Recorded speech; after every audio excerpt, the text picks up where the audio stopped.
ഒന്നാലോക മഹായുദ്ധത്തിന് പിന്തുണ നൽകാത്ത സോഷ്യലിസ്റ്റ് പാർട്ടികളുമായി തെറ്റിപ്പിരിഞ്ഞ് പകരം തീവ്രദേശീയത മുന്നോട്ട് വെച്ച ഇറ്റലിയിൽ ബെനിറ്റോ മുസോളിനി എന്ന സ്വേച്ഛാധിപതി മസ്തിഷ്ക പ്രക്ഷാളനത്തിലൂടെ എതിർക്കാൻ ശ്രമിച്ചവരെ ബലപ്രയോഗത്താൽ ഇല്ലായ്മ ചെയ്തു. ഇങ്ങനെയുള്ള രാഷ്ട്രീയ സാംസ്കാരിക പശ്ചാത്തലത്തിൽ 1929 രാഷ്ട്രീയത്തിലെ ഏറ്റവും വലിയ പാപമായ ഫാസിസത്തിൽ നിന്നും രക്ഷപ്പെടാൻ ഒരു കുടുംബം ഇറ്റലിയിലെ നാടും വീടും ഉപേക്ഷിച്ചു. ലാറ്റിൻ അമേരിക്കയിലെ അർജന്റീനയിലേക്ക് കുടിയേറി. മാരിയോ ഹോസെ ബെർഗോളിയോയുടെ കുടുംബമായിരുന്നു അത്. Mario Jose Bergoglio Regina Sivori ദമ്പതിമാരിൽ 1936 ഡിസംബർ 17 ആദ്യം ജനിച്ച മകനായിരുന്നു ഹോർഗെ മാരിയോ ബെർഗോളിയോ. ഫ്ലോറസ് പട്ടണം ക്രിസ്മസിനൊരുങ്ങുന്ന സമയത്തായിരുന്നു ഹോർഗെ മാരിയോയുടെ ജനനം. 5 മക്കളിൽ മൂത്തയാളായിരുന്നു ഹോർഗെ മാരിയോ ബെർഗോളിയോ എന്ന ഫ്രാൻസിസ് പാപ്പ. വേറെ 2 പേർ കൂടി ജനിച്ചെങ്കിലും ദൈവം അവരെ കുഞ്ഞാത്മാക്കളായി കൊണ്ടുപോയിരുന്നു. 1958 മാർച്ച് 11 21ാമത്തെ വയസ്സിൽ ഈശോസഭ പ്രവേശനം ലഭിച്ചു. 1960 മാർച്ച് 12 23ാമത്തെ വയസ്സിൽ ഈശോസഭയിൽ പ്രഥമ വ്രതവാഗ്ദാനം സ്വീകരിച്ചു. 1969 ഡിസംബർ 13 തൻ്റെ 32ാമത്തെ വയസ്സിൽ ഈശോസഭയിൽ വൈദികനായി അഭിഷേകം നടത്തി. 1973 ഏപ്രിൽ 22 36ാമത്തെ വയസ്സിൽ ഈശോസഭയിൽ നിത്യവ്രതവാഗ്ദാനം നടത്തി. ജൂലൈ 31 അതേ വർഷം തന്നെ ഈശോസഭയുടെ പ്രൊവിൻഷ്യൽ ആയി. 1980 40ാമത്തെ വയസ്സിൽ സാൻ ഹോസെ കോളേജിൻ്റെ റെക്ടറായി.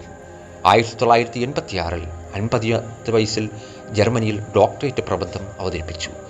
1990 54ാമത്തെ വയസ്സിൽ കൊർദാബായിൽ അജ്ഞാതവാസം.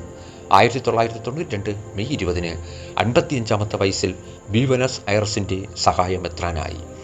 1997 ജൂൺ 3 60ാമത്തെ വയസ്സിൽ ബ്യൂണസ് ഐറസിൻ്റെ അനന്തരാവകാശമുള്ള സഹായ മെത്രാനായി. 1998 ഫെബ്രുവരി 28 61ാമത്തെ വയസ്സിൽ ബ്യൂണസ് ഐറസിൻ്റെ മെത്രോപൊലിത്തയായി. നവംബറിൽ അർജന്റീനയിലെ പൗരസ്ത്യ കത്തോലിക്കരുടെ മെത്രാനായി. 2001 ഫെബ്രുവരി 21 64ാമത്തെ വയസ്സിൽ കർദിനാളായി. 2005 അർജന്റീനയിലെ മെത്രാൻ സമിതിയുടെ പ്രസിഡന്റായി. 2013 മാർച്ച് 19 76ാമത്തെ വയസ്സിൽ ആഗോള കത്തോലിക്ക സഭയുടെ പാപ്പയായി സ്ഥാനാരോഹണം നടത്തി. 2013 ജൂൺ 29 ആദ്യ ചാക്രിക ലേഖനമായ വിശ്വാസത്തിൻ്റെ വെളിച്ചം പുറത്തിറക്കി.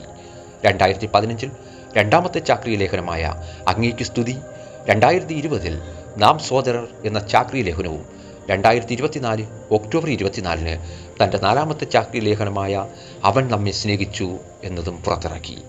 2025 ഏപ്രിൽ 21 ആ പുണ്യാത്മാവ് കർത്താവിൻ്റെ സന്നിധിയിലേക്ക് യാത്രയായി. കർത്താവ് കരുണയോടെ കടാക്ഷിച്ച പാപിയാണ് ഞാനെന്ന് ഫ്രാൻസിസ് പാപ്പ പറയുമായിരുന്നു. വിശ്വാസത്തിൻ്റെ കാവൽക്കാരനായിരുന്നു. അഗ്നിയായി പടരുന്ന സ്നേഹത്തിൻ്റെ ഉറവിടമായിരുന്നു ഫ്രാൻസിസ് പാപ്പ. ഐക്യരാഷ്ട്രസഭയുടെ പരിസ്ഥിതി ദിനത്തിൽ ലോകത്തെ സമ്പന്ന രാഷ്ട്രങ്ങളെ പാഴ്ചെലവിൻ്റെ സംസ്കാരമെന്ന് തുറന്നടിച്ച് വിമർശിച്ചു. ഐക്യരാഷ്ട്രസഭയുടെ ഭക്ഷണ കൃഷി സംഘടനയെ സംബുദ്ധി ചെയ്ത് സംസാരിക്കുമ്പോൾ അദ്ദേഹം പറഞ്ഞു, പട്ടിണി കിടക്കുന്നവൻ ഭിക്ഷയല്ല ചോദിക്കുന്നത്, അന്തസ്സാണ്. ദരിദ്രനായ യേശുവിൻ്റെ മാംസമാണ് ദാരിദ്ര്യം. പട്ടിണി കിടക്കുന്ന കുട്ടി യേശുവിൻ്റെ ദരിദ്രമായ ശരീരമാണ്. രോഗിയായ ആൾ ദരിദ്രനായ യേശുവിൻ്റെ മാംസമാണ്. അങ്ങനെ പാവങ്ങളുടെ പാപ്പയാണ് ഫ്രാൻസിസ് പാപ്പ. ആടുകളുടെ ഗന്ധമുള്ള ഇടയനാണ് ഫ്രാൻസിസ് പാപ്പ. ഫ്രാൻസിസ് പാപ്പ നമ്മോട് പറയുന്നു, നമ്മൾ അൽമായരാകാം, വൈദികരാകാം, മെത്രാന്മാരാകാം, പാപ്പയാകാം, ആരുമാകട്ടെ, കുരിശ് വഹിക്കാതെ നാം യാത്ര ചെയ്താൽ, കുരിശില്ലാതെ നാം കെട്ടിപ്പടുത്താൽ, കുരിശില്ലാതെ നാം ക്രിസ്തുവിനെ പ്രഘോഷിച്ചാൽ നാം ക്രിസ്തു ശിഷ്യരാകുകയില്ല, വെറും ലൗകായികർ മാത്രമേ ആകുകയുള്ളൂ. മിനിസ്ട്രി സെന്റ് ജൂഡ് ഇടവക.